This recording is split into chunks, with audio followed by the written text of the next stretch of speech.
Hello दोस्तों, कैसे हो सभी आप। स्वागत है आपका अपने YouTube channel SK unique education में। तो दोस्तों, आज हम जानते हैं 10th क्लास का 7th चैप्टर, जिस चैप्टर का नाम है ज्यामितीय निर्देशांक, यानी कि इसको इंग्लिश में कहते हैं कोऑर्डिनेट ज्योमेट्री।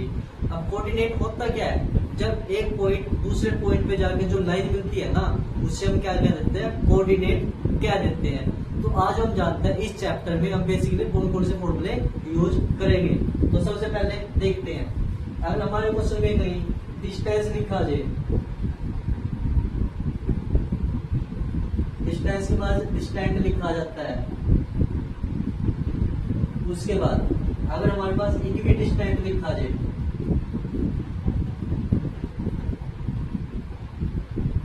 उसके बाद अगर कोलिनियर लिखा जाता है, जहां वर्ड लिखा है वहां हम डिस्टेंस का फॉर्मूला यूज करेंगे। हिंदी में बोलते हैं इसको भाई दूरी, दूरिया, समदूरस्थ और सररेख। जहां वर्ड लिखा जाए हम वहां डिस्टेंस का फॉर्मूला यूज करेंगे। अब जो डिस्टेंस का फॉर्मूला होता है √x2 माइनस x1 का square plus y2 minus y1 का स्क्वेयर, तो इसका ये फॉर्मूला है। सेकंड, अगर हमारे क्वेश्चन में कहीं डिवाइड लिखा जाए, डिवीजन लिखा जाए, लाइन सेगमेंट लिखा जाए, उसके बाद रेशियो लिखा जाए, जहां ये वर्ड लिखा जाता है इसके हिंदी में बोलते हैं विभाज्य है, विभाजित,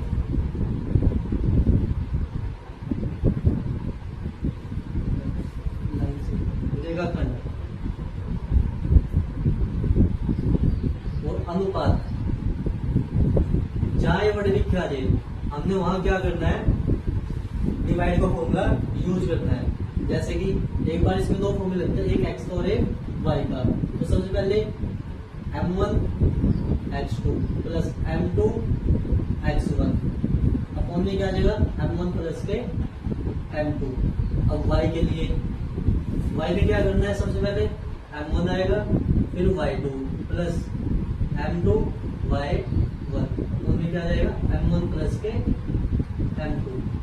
अगर हमारे क्वेश्चन में कहीं मिड पॉइंट लिखा जाता है, यानी कि मध्य बिंदु, मिड पॉइंट यानी कि मध्य बिंदु, तो हम वहां कौन सा फॉर्मूला यूज करेंगे? एक बार यहाँ x का यूज करेंगे और एक बार हम यहाँ y का यूज करेंगे। तो x1 प्लस के x2 अपॉन में 2।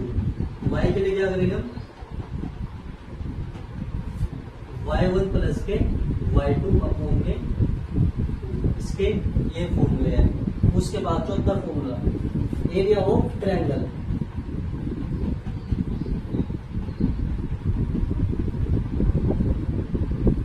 एरिया ऑफ ट्रायंगल यानी कि त्रिभुज का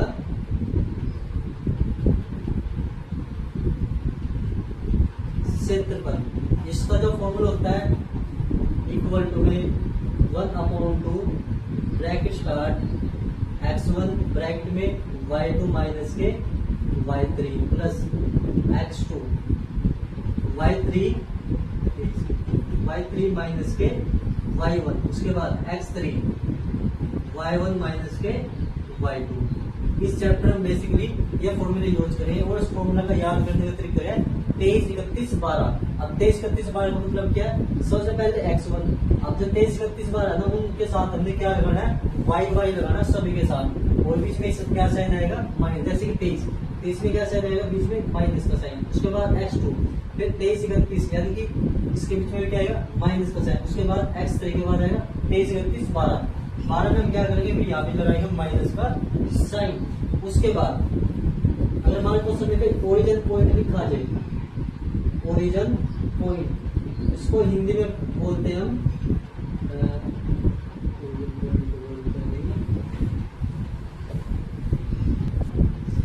इसको हिंदी में कहते हैं हम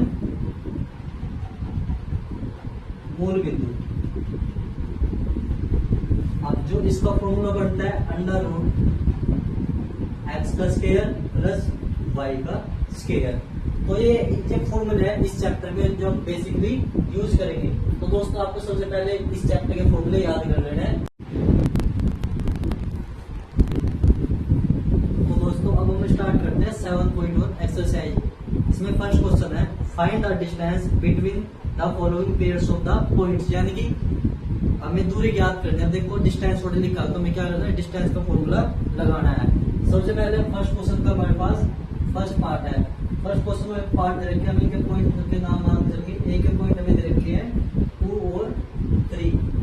बी के पॉइंट जो हमें दे रखे हैं क्वेश्चन में वो 4 और माइनस के 1।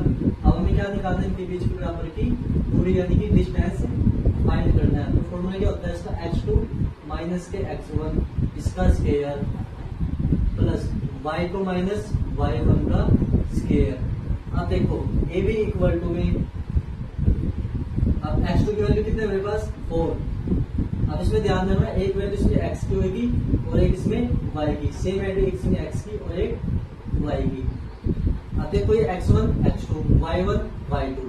अब देखो यहाँ x2 कितना है 4, x1 कितना है 2 इसका स्क्वायर, y2 कितना है मेरे पास 1 और y3 कितना है माइनस के 3 इसका स्क्वायर।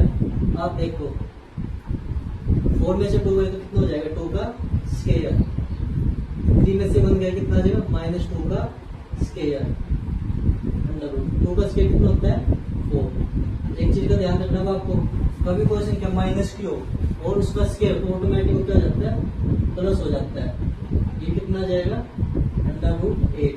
अब हमें क्या करना है, इस 8 के फैक्टर बनाने हैं जिसका पेड़ बन जाए वो रूट के अंदर, उसका पेड़ बन जाए वो रूट से बाहर और इसका पेड़ ना बने वो रूट के अंदर। जब इसके पेड़ बनाएंगे तो यहाँ से ये वैल्यू निकल के ये आ जाएगी। कैसे देखो 8 के फैक्टर मेरे पास क्या बनेंगे 2 मल्टीप्लाई 2 ये बनेंगे। तो हमें क्या करना है, इसका पेड़ बनेगा रूट से बाहर और इसका पेड़ ना बनेगा रूट के अंदर। तो इसके बराबर के बीच की दूरी कितनी आ गई हमारे पास, यानी डिस्टेंस का मेरे पास निकल के आ चुका है। अब हम इसका करते हैं क्वेश्चन नंबर। तो दोस्तों अब हम स्टार्ट करते हैं फर्स्ट क्वेश्चन का सेकंड पार्ट। तो इसमें देखो एक वैल्यू x1 की होगी और एक y1 की, एक x2 की और एक y2 की। इसमें एक चीज का ध्यान रखना, इसमें एक वैल्यू x की मिलेगी और एक वैल्यू हमें y की मिलेगी। कभी सोचो हमें दोनों वैल्यू x की होगी या y की होगी। तो सबसे पहले हम निकाल लेते हैं बीच का distance. A B equal to में फॉर्मूला यूज कर लेंगे x2 माइनस के x1 का square plus y2 minus y1 का स्क्वायर। ये हमने यहाँ पे फॉर्मूला यूज कर लिया। अब ए बी इक्वल टू में अंडर रूट x2 की वैल्यू कितनी है मेरे पास माइनस के 1 और x1 की वैल्यू कितनी है माइनस का ये जो टेक हो जाएगा प्लस इसका स्क्वायर प्लस y2 की वैल्यू क्वेश्चन में क्या है मेरे पास 3 और y1 की वैल्यू क्या है मेरे पास 7 इसका स्क्वायर इक्वल टू। अब देखो 5 में से 1 जाए कितना बचेगा 4 का स्क्वायर प्लस 7 में से 3 जाए क्या बचेगा माइनस के 4 का स्क्वायर। कोई वैल्यू माइनस की हो वो वैल्यू और उसका स्क्वायर हो तो वैल्यू वो ऑटोमेटिक अपने आप की हो जाएगी प्लस की हो जाएगी। अब 4 का स्क्वायर कितना हो जाएगा 16 और 4 का स्क्वायर 16 तो ये कितना आ जाएगा अंडर रूट 32। अब हमें पता है अंडर रूट 32 के जो फैक्टर बनते हैं इसके फैक्टर बनते हैं 4 यहाँ से बाहर आ जाता है और जो बचता है वो रूट के अंदर। तो ये था सेकंड क्वेश्चन जो अभी हमने सोल्व किया है फर्स्ट पार्ट का सेकंड क्वेश्चन, जिसमें हमें बराबर बीच की डिस्टेंस निकाल दी थी, इनके बीच की दूरी निकाल दी थी। उसके बाद हम क्वेश्चन करते हैं फर्स्ट क्वेश्चन का थर्ड क्वेश्चन स्टार्ट। अब सेम एडिट ये वैल्यू x की और ये y की, यानी कि x1 x2 और y2। हमने फॉर्मूला यूज कर लिया a और b के लिए under root x2 minus x1 का square plus y2 minus y1 का स्क्वायर। ये हमने अभी यहाँ फिलहाल फॉर्मूला यूज कर लिया। अब उसके बाद देखो ए बी इक्वल टू में यहाँ h2 की वैल्यू कितनी है माइनस ए का माइनस ए है और यहाँ पे की वैल्यू क्या है यानी कि x2 की वैल्यू क्या है a इसका स्क्वायर प्लस अब यहाँ पे देखो y की वैल्यू क्या है माइनस के बी तो वहाँ पे क्या है x1 की इसकी भी b। अब कभी दो वैल्यू माइनस की हो तो ऑटोमेटिक हो जाते हैं प्लस की, बट साइन किसका आता है माइनस का। ए और ए कितना हो जाएगा 2a का स्क्वायर माइनस बी और माइनस बी जुड़ के हो जाएंगे माइनस के 2b, तो साइन किसका आएगा बट साइन माइनस का आएगा। उसके बाद देखो अब हम जब 2 का स्केयर करेंगे कितना हो जाएगा 4a का स्केयर, इस चीज का ध्यान है स्केयर इसका भी और स्केयर इसका भी है प्लस 4b का स्क्वायर। अब हमें पता है अगर हम यहाँ से 4 कॉमन लेंगे और हमें पता है जो 4 किसका स्क्वायर होता है 2 को होता है, तो यहाँ से 2 बाहर निकल के आ जाएगा, जो अंदर बचेगा क्या बचेगा अंडर रूट में a का स्क्वायर प्लस b का स्क्वायर। ये हमारे क्वेश्चन का आंसर। तो ये थे फर्स्ट क्वेश्चन के 3 पार्ट जो हमने सोल्व करके देखे हैं।